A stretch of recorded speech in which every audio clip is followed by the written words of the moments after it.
నాకు తెలుసు ఈ వీడియో చూసిన వెంటనే నన్ను తిడతారని. ఏం చేయలేక మనుషులు ముద్దులాడినట్టు కోడి పిల్లలు ముద్దులాడుతున్నావు. వాడి దగ్గర ఏం స్మెల్ రావట్లేదా అని అనుకుంటున్నారు కదా! ఇదే మాట మా ఆయన నన్ను అన్నప్పుడు నేను ఒక్కటే మాట అన్నా. ఇవి మనుషుల కంటే బెటర్. ఎంత స్మెల్ ఏమొచ్చినా కూడా వీటంత స్వచ్ఛమైన మనసు మనుషులకు కూడా ఉండదనేసి.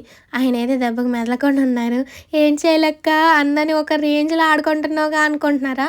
ఆయన ఆడుకున్నప్పుడు లేదులే కానీ నేను ఆడుకుంటే వచ్చిందా? ఆయన నన్ను ఏడిపించిన విధానం వేరులేండి. ఇంక వాటి గురించి తవ్వుకోవడం నాకు ఇష్టం లేదులే గానీ, ఈ కోడి పిల్లలు నేను చిన్న పిల్లలప్పుడు పెంచాను. అసలు క్యూట్‌గా ఉన్నాయంటే నాకైతే వీటిని చప్పరిచ్చి వదిలిపెట్టబుద్దయితుంది. చిన్నప్పుడు మా మోను, సోను వాళ్ళు గుడ్డు పిల్లలన్నప్పుడు అంటే చిన్న మంత్స్ బేబీ అప్పుడు వాళ్ళ చేతుల్ని ఇట్లా చప్పరియ్యడం, వాళ్ళ లిప్స్‌ని, వాళ్ళ చీక్స్‌ని అసలు ఎంతగనం నేను ఒక చిన్న పిల్లలాగా చేసేదాన్ని. మా అమ్మ చూసి, "ఏయ్! పిల్లల్ని ఇలా చేస్తున్నావేంటే?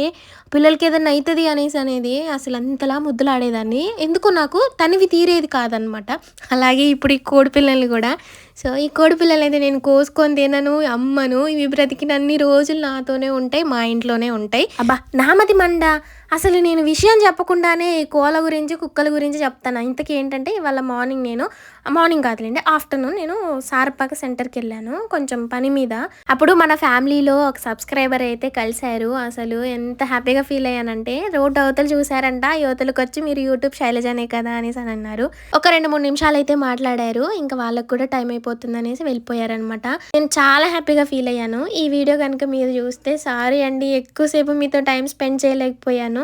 నిజంగా వీడియో కూడా తీయలేకపోయాను తెలుసా! అసలు వీడియో తీసుంటే బాగుండేది. కానీ నేను ఒక పని మీద హడావుడిగా వెళ్ళిపోయాను. కొంచెం టెన్షన్‌గా అయిపోయింది. అందుకే ఇంక నేను వీడియో కూడా తీయలేదు. నిజంగా ఇంటికొచ్చిన తర్వాత అబ్బా! నేను వీడియో తీసుంటే బాగుండేది అని అనుకున్నా. కానీ మీ సపోర్ట్, లవ్‌కి చాలా థాంక్స్ అండి.